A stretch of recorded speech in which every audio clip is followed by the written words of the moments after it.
শাকিব খানের বিপরীতে ২০১৬ সালে বজগিরি সিনেমার মাধ্যমে ডালিউডে অভিষেক হয় শবনম বুবলির। একজন সংবাদ পাঠিকা হয়ে ওঠেন চিত্রনায়িকা। ৯ বছরের ক্যারিয়ারে দেয়ালের দেশ ও প্রহেলিকার মতো চলচ্চিত্রে অভিনয়ের মাধ্যমে নিজেকে প্রথম সারির নায়িকা হিসেবে প্রতিষ্ঠিত করেছেন তিনি।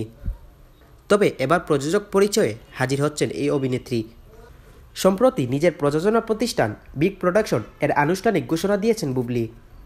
জানা গেছে, বুবলির প্রযোজনা প্রতিষ্ঠান বিগ প্রোডাকশন এর ব্যানারে সিনেমা, নাটক, স্বল্পদৈর্ঘ্য চলচ্চিত্র ও মিউজিক ভিডিও নির্মিত হবে। প্রথম উদ্যোগ হিসেবে কুরবানি ঈদে একটি নাটক নির্মাণ করা হবে। এরপর আগামী বছর সিনেমার ঘোষণা আসবে। এ বিষয়ে বুবলি বলেন, প্রায় ১ দশকের ক্যারিয়ারে অনেক প্রযোজনা প্রতিষ্ঠানের সঙ্গে কাজ করেছি। সেই অভিজ্ঞতা থেকে বিগ প্রোডাকশনের ভাবনা আসছে। এভাবে মেধাবী ও অভিজ্ঞ অনেকে যুক্ত হচ্ছেন।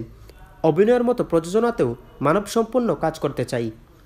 প্রতিষ্ঠিত অভিনয় শিল্পীদের পাশাপাশি নতুন প্রতিভাদের সুযোগ দেওয়ার পরিকল্পনার কথাও জানিয়েছেন বুবলি। তিনি বলেন, আমি চাই নতুনদের সঙ্গে কাজ করতে। অনেকেই প্রতিভাবান, কিন্তু বড় কোনো সুযোগ পাচ্ছে না।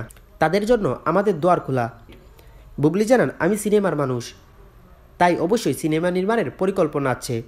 তবে তার আগে নাটক, স্বল্পদৈর্ঘ্য চলচ্চিত্র ও মিউজিক ভিডিও বানিয়ে অভিজ্ঞতা অর্জন করতে চাই। বর্তমানে প্রযোজনার পাশাপাশি চলচ্চিত্রেও ব্যস্ত সময় পার করছেন বুবলি। আসন্ন রোজার ঈদে তার একাধিক সিনেমা মুক্তির সম্ভাবনা রয়েছে। এর মধ্যে পিনিক ও জগলি নামে 2টি সিনেমার ঘোষণা ইতিমধ্যে দেওয়া হয়েছে।